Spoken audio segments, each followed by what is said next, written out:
It's Herm's house. Love and family. In Herm's house. Not just you and me. Herm's Hello, and welcome back to Herm's House. I am your host, Herm, and this is my co-host, my lovely, beautiful wife, Kristin. Hello. We also, today, have a guest. We do our very us about first guest, very special guest. He's the kind of guy that doesn't just show up, he shows up with a purpose. He's a U.S. Navy veteran and an Air National Guard alum who now pours his time and heart into helping other veterans rediscover their light. As a peer leader with the Wounded Warrior Project and the Southwest Regional Lead for QRFup, Erik Jackson is on the front lines of mental health outreach and community support for those who have served. But what really stands out is his energy, the realness, the resilience, and the quiet leadership that makes you lean in and listen. He's the kind of person who reminds you that healing doesn't always look like a straight line. Sometimes it looks like showing up for your people, one conversation at a time. So whether you're a fellow vet, a military spouse, or someone who just wants to understand the human side of service, this episode is for you. And help me to welcome our very special guest, Erik Jackson. Erik Jackson. Hey, thank you guys for having me. I You're gonna appreciate do it. it. Yes, That's absolutely. awesome that I'm the first guest, too. You are. I Yes. feel very privileged. So Very sorry, privileged. like we're a little rusty. Let's be fair. You were the first one that answered the email, so I mean. Oh, you know, okay. that was- Okay. I'm the first Quick guy response. by default. Quick response. No, we wanted you. We wanted you from the day that we met you. We said, yeah, we needed to get you up on the podcast. You just have so much good information. So I mean, we're eager to share, and hopefully you're as eager as we are. But I wanted to ask real quick because she did say, and I didn't see it in the. I guess I didn't read the notes because she don't ever send them to me. That's a lie. She sends them to me. I just all don't. the time. Just us random. You were also in the Air National Guard, and back in December, I retired from the Air National Guard. She also was in the Air National Guard. So, what unit did you serve at? I was at the 162nd. 162nd. That's awesome because we too. We also that's actually were at the where we 162nd. met. Was at the 162nd. I retired from a different unit. I retired out of Texas, but that's where I started my Air National Guard career. Was out at the 162nd. So that's pretty cool. Yeah, I'm actually a legacy from the 162nd. My grandfather served at the 162nd, and then my uncle served at the 162nd. So I'm like the third generation to serve there. So my grandfather, I mean, Well, he retired in '97. 97. I don't know. Were Yeah. you in there in '97 at the Air National Guard? No. But then your uncle was there. My uncle was Your uncle there. he was avionics. So if I recall, you were a crew chief. Yes. Yes. So he was avionics. He was a big old tall guy that very grumpy. You might have known him. You might have known him. But yeah. So you also obviously a U.S. Navy veteran. Yes, sir. Tell us a little bit about that. Okay, I was stationed on the USS New Orleans, amphibious assault carrier, LPH-11, and we were actually the first carrier group. I was part of the original carrier group to respond to the whole Black Hawk Down incident back in '93. Spent 135 days off the coast of Mogadishu. Okay. Yeah, good times. That was in Somalia. Yes, correct? sir. Yeah. Yeah. You were two.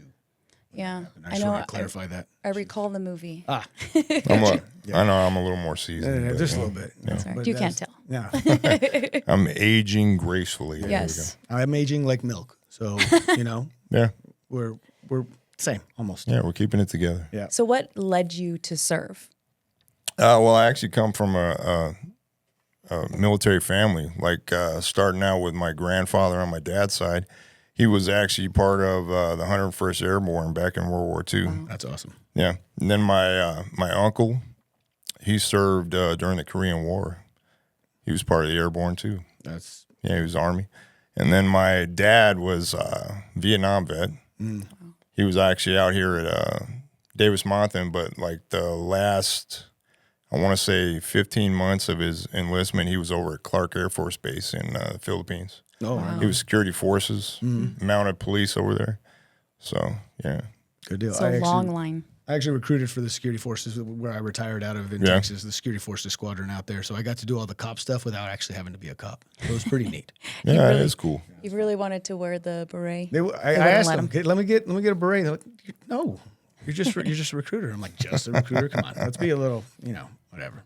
But so I feel like I can ask you this question because it was kind of difficult for me. But what was the toughest part of transitioning back to civilian life for you?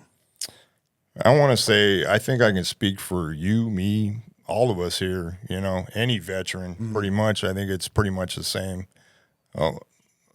across the board, if you put like 10 vets in a line, you're probably going to get at least 7, 8 of them give you the same answer. Right. It's finding your purpose. Mm-hmm. Mm-hmm.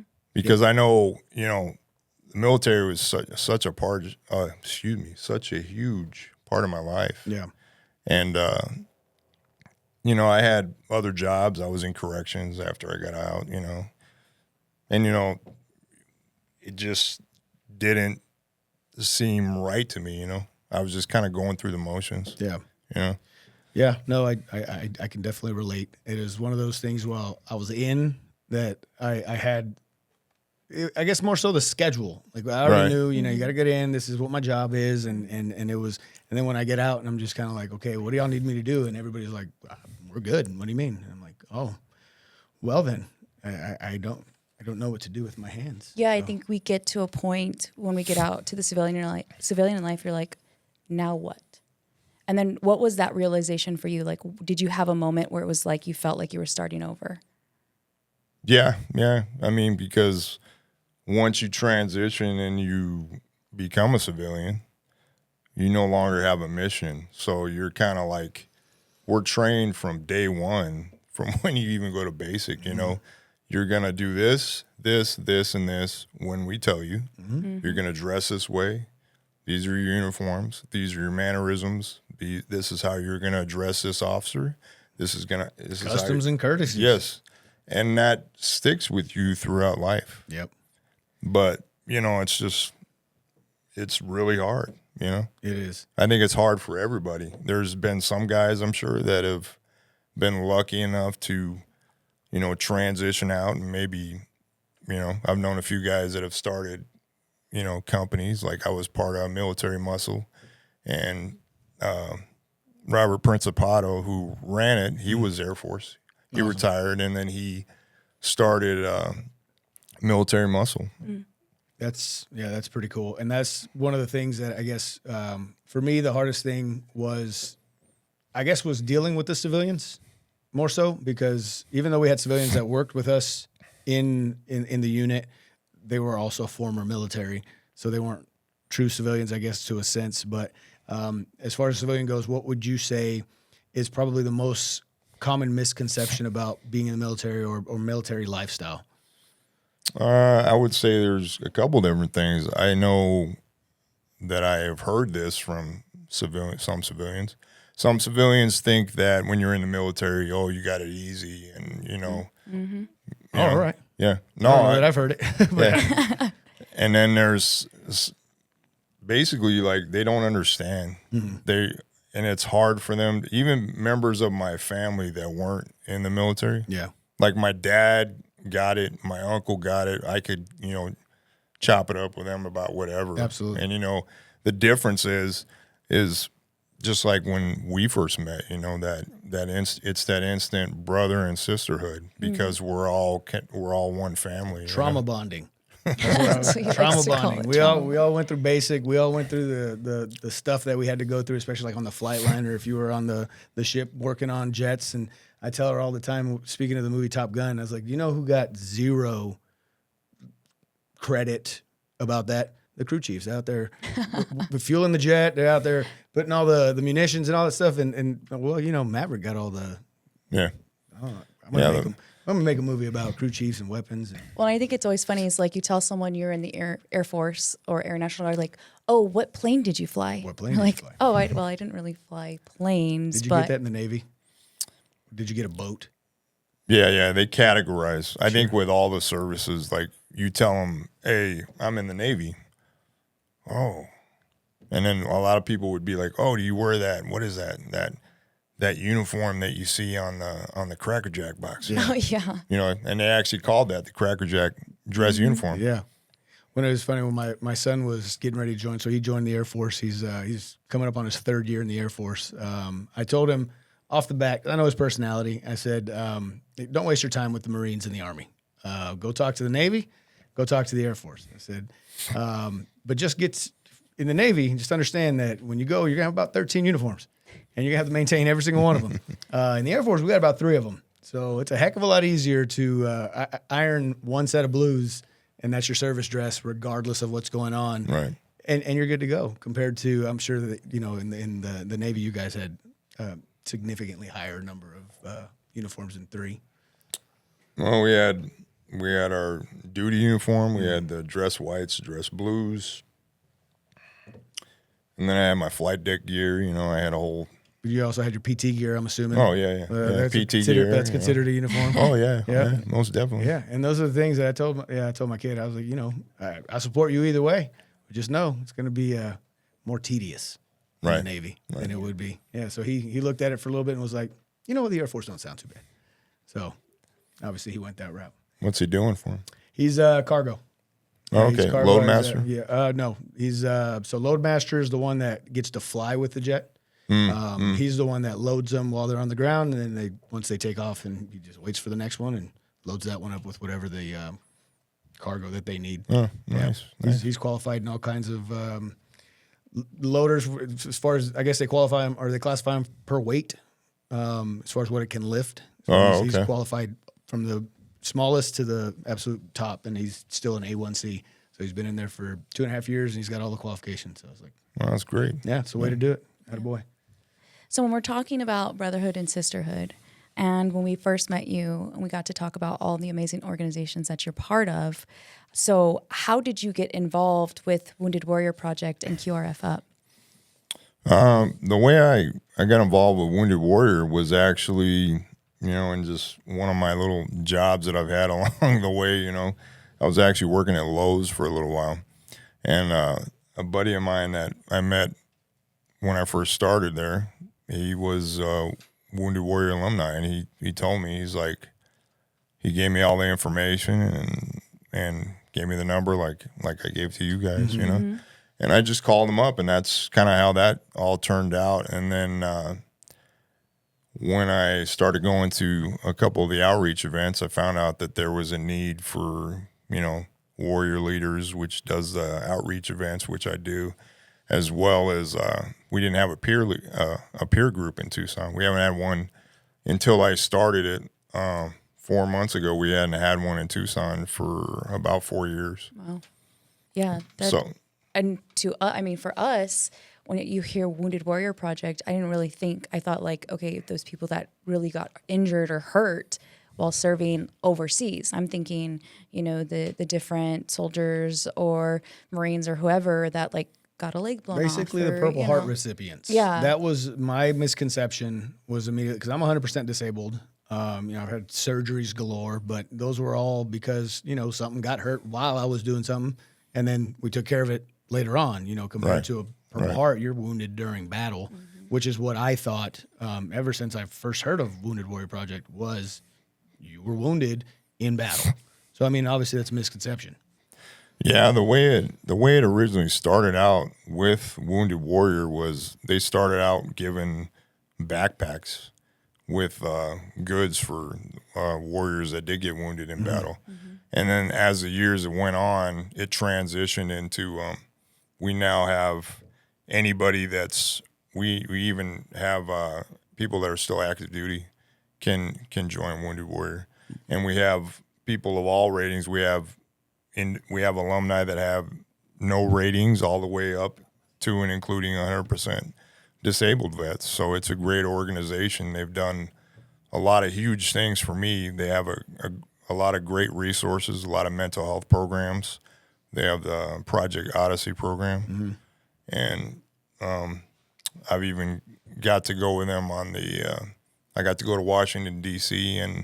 and advocate for veteran legislation last March. Oh, wow, that's awesome. Yeah, there was. I was one of the 6 that represented Arizona. We had over 250 alumni from all over the United States. That's great. Oh, that's awesome. Yeah. Well, and then one that isn't really, that I've just introduced to by you, an amazing program, QRFup. Can you tell us a little bit about that, how that got started and how you're a part of that? Yeah, well, the great thing about social media is that you're actually able to connect. I've connected with tons of different vets since I initially got on Instagram. I don't know about you guys, but but I think it's a great conduit for connecting and being able to collaborate with different people too. So the way that turned out I initially met Damian Salaya. He also runs Freedom Bear Coffee. And he was actually working with, he knows Ramsey's the CEO of QRF. And so initially they were running ads about needing responders. And so I was like, that seems like something that I'd be interested in doing, being able to, I'm always interested in finding a way to help my brothers and sisters, you know, and ever since I got plugged into like Wounded Warrior, that's been my new mission. And that's basically helped me find my purpose again. And that kind of like plummeted me or spearheaded me to where I'm at now. But so I got linked up with Damien. We started talking on Instagram, and he gave me the initial information. And the good part is, since I was already trained as a peer leader with Wounded Warrior, I already had 3/4 of the training done to be one of the responders. So they just sent me the rest of it was like 3 or 4 different little learning modules that I did online, and then I was a squared away responder with them. So after that, then I just started, doing what I do now. I share posts, I tag people. I was tagging QRF, and then Ramsey's and the other leadership team, they noticed that, so they actually reached out to me and wanted to have like an initial call with me on like a conference call, like a video conference call. And then he's like, brother, first of all, I wanted to thank you for all the work that you're doing on Instagram. He's like, we appreciate how you're sharing all this information and putting it out. And I wanted to ask you if you would be interested in being more involved with QRF. And I was like, yeah, that's great. You know, I said, what does that entail? And that was the initial, when they offered me the state lead, originally when I started out just as the Arizona state lead position. And so I started doing that, and then that's when I started doing the in Tucson events. I'm actually got a Phoenix event I'm going to go up to, and I actually started speaking about QRF and what we do and what it consists of and how we're trying to get responders, and it's a nationwide program, you know. So, and I think one important thing to also mention, it's veterans and first responders, right? That's correct. Yeah, this is unique in itself because, and it's actually veterans, first responders, and families. Oh, wow. So family members are included in everything. And we have the equine program. I just found out last night at the meeting that the initial Hero Complex, which is in Iowa, is set to be completed in about a couple months. Wow. And it's going to be over 160 acres. Oh, wow. So it's pretty huge. Yeah. Yeah, Oh, that's and it's going to have everything. It's going to have an equine therapy facility. It's going to have a gym facility, counseling, medical, anything you can think of kind of therapy will be there. It's all inclusive, and all the services at the facilities in every state once they get built are going to be completely free for both veterans and first responders. Wow. So That's after amazing. so after that got going, I was doing the state lead position for a while, and then Ramsey's approached me again, and he's like, Erik, I'd really like to talk to you again, and me and the team are really interested in talking to you about something else. And I was like, oh, okay, what's going on, you know? So then we had another talk, and they're like, we're actually looking for, well, actually, unbeknownst to me, Cynthia, one of the ladies with QRF, she had actually moved me into, because he's like, oh, she's trying to get in touch with you. And I said, I only had one email from her, and that was from when I basically got started. And he's like, yeah, they moved you into the Southwest region lead. And I'm like, oh. Spoiler. Congratulations. I'm like, okay. Sweet. So I was like, what does that entail? you know, and then so now I'm in charge of recruiting for not only Arizona, but I have California, Utah, and Nevada. Wow. So That's a big reach. yeah, but I mean, we're making it happen. It's good. So can you talk about a moment when your work made a real difference in someone's life? Yeah, I just was able to. We had a guy in my peer group. This just happened the other day. So he was really down on his luck, and we were kind of concerned about him. You know, the other peer leader that does the peer group with me, he actually made a chat for all of us, which was kind of cool. But anyways, what happened is he had been in and out of jobs, and he lost his job, and his truck was broke down. So he was like, man. From last month's meeting, he's like, Erik, I'm not going to be able to make it. Mm-hmm. So immediately I ran and talked to one of my other buddies who actually works at the VA that goes to my peer group. Mm-hmm. And he's actually in peer support at the VA.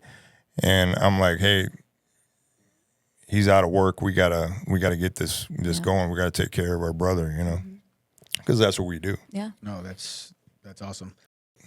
With that said, I have to ask you, because I'm new to the journey of my mental health. It took me a long time to finally decide, like, okay, I dealt with a lot of stuff growing up and even in the military and things like that. And you have to ask yourself, when is it time to actually start finding help for yourself? So when for you, or what is it like for you to take care of your own mental health? And then while you're also supporting others in their mental health journey? Well, that's kind of like one of those interesting questions and an interesting answer. You know what I mean? Right. Because, like, I'm sure you guys agree with me. Like, we're always trying to take care of others before we take care of ourselves. Absolutely.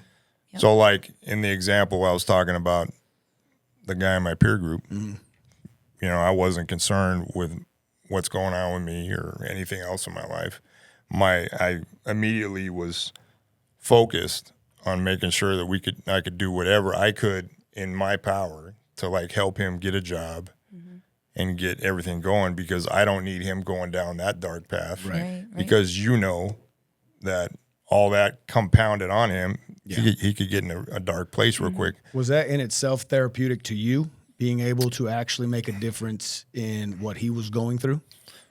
I would say yes, because that's, for me, I mean, I've already had my experiences with counseling and stuff, and its own issues, you know that. Right. So for me, doing what I can to help others helps me. Yeah. I mean, it's not a quick fix, No. Right. but it's more like a for now fix. Yeah. You know. But yeah, we got him working now, and he's doing good on that. That's good. That's awesome. And I like to have in my life, and David knows this. Herm knows this. Am I in Everybody trouble? knows. What Yeah, happened? no. You're on the naughty list. Yeah, that's, he's like, oh no, she said David, like my cup. Yo, David. But I like to have a happy list. And my happy list is basically things that make me happy. So when I'm feeling down, I go to one of those things on my list to make me feel better. So what would you say is something that's on your happy list? Most definitely at the top is going to be my kids. You know, everything I do is for them. I'm a single dad, so they're at the top. And then, of course, I'm truly blessed to have found my girlfriend. You know, she accepts me for all of the issues that I have. You know, Hey, I can relate. and that is huge. It's very hard to find your person, I think. So they're at the top of my list. And then there's I also have my mom and dad. I also help take care of them. So that's my happy list. And doing what I do in the community, I think I'm actually, putting a dent in making change.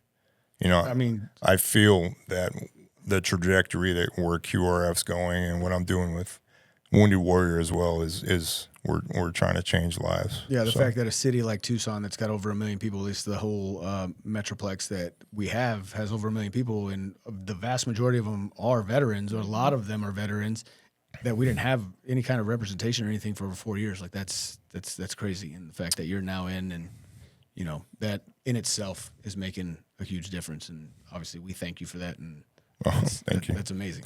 Well, and then on top of everything else, you're going to school, right? You're almost done with your bachelor's degree. Right. So what does that milestone mean to you? Well, the goal is I'm using the Voc Rehab, and the goal with that is I had a associate's degree already with Pima Community College, so I'm going to Liberty University, and they were able to actually absorb over 72 credits. Wow. So it's been pretty good. I'd been out of school for several years, so you know, getting back in there was I was kind of nervous. I'm not gonna lie. Yeah. Right. But yeah, I'm almost done. I got like a little over this next semester, and I'll be done with the bachelor's. It'll be a bachelor's in interdisciplinary studies with psychology and sociology in there, and business. And then after that, I'm gonna do the master's in mental health. And the original goal was to try to work for a nonprofit, or, you know, I was looking at working with Wounded Warrior, and because I already do like mental health related stuff right now. So, and then with everything going on at QRF, it's kind of all been falling into place for me, which is kind of huge, you know? So I really think that everything happens for a reason, you know? When your path is right, it's almost clear, right? Things start just happening for you. So what advice would you give to a veteran right now who feels lost? Any veteran, any of our brothers and sisters that are lost, I would implore them to reach out to Wounded Warrior Project, QRF, or there's hundreds of different foundations out there that will be the light in the darkness for them, because nobody needs to, you know, be lost and alone, and we're all here to support each other. Yes, definitely. And if they wanted to find QRF, where would they look to find QRF? You can go to QRForganization.org, or on Instagram, they're at QRFup organization. And then the Wounded Warrior Project, that's just woundedwarriorproject.org? Yeah. Okay. Yeah. Awesome. Okay. Well, Erik, that's our time. I really appreciate you coming out here, giving all this information. We're going to tag all of the websites and all the things, so that way any of the veterans that are watching or listening to our podcast, they could actually get on there, and it's just something that you at least have an avenue. You got something that you can go to, and that you know you're not alone. So that's huge, and we really appreciate your time to come up here and of and share all course, that I appreciate information. you guys. And again, first guest. I wish we had like a trophy. I know. Like a a little badge. lanyard Yeah, or Yeah, like something. something. First guest. Yes. And then remember, everyone, to share this episode with someone who may need to hear it. Follow, like, and subscribe. Of course, Herm's House. Yes, absolutely. At Herm's House Podcast. At Herm's House Podcast, yes. We are on Instagram. We are on Facebook. We are on TikTok. And on TikTok. we are on all of the things. So what we also want to do is obviously thank everybody who has made this possible, all of our sponsors. Masterpiece Studios International, Intelligent Design, Mental Health Podcast. Make sure you give that a listen as well. The Common Good Radio Show for those of you local here in the city of Tucson. And obviously, can't forget Beautiful Sunday Marketing Collective. One of us has a big stake in that one. I do. Yeah. And the show wouldn't be what it is without the continued support from our sponsors. Your partnership helps us keep the conversation going and the outreach growing. So if you'd like to sponsor an upcoming episode or support our veteran outreach efforts, we'd love to hear from you. Reach out to us directly, hermshousepodcast@gmail.com, or message us on Instagram at hermshousepodcast. Together, we can continue to amplify veteran voices, build bridges, and create real impact one story at a time. Okay, so that's our time. Remember, no matter where you are, you're always welcome at Herm's House. And but don't stay too late, because then I end up getting in trouble. So that's a common thing. But in all seriousness, know that you matter and that you are not alone. Reach out to us if you ever need us. Thanks. Bye.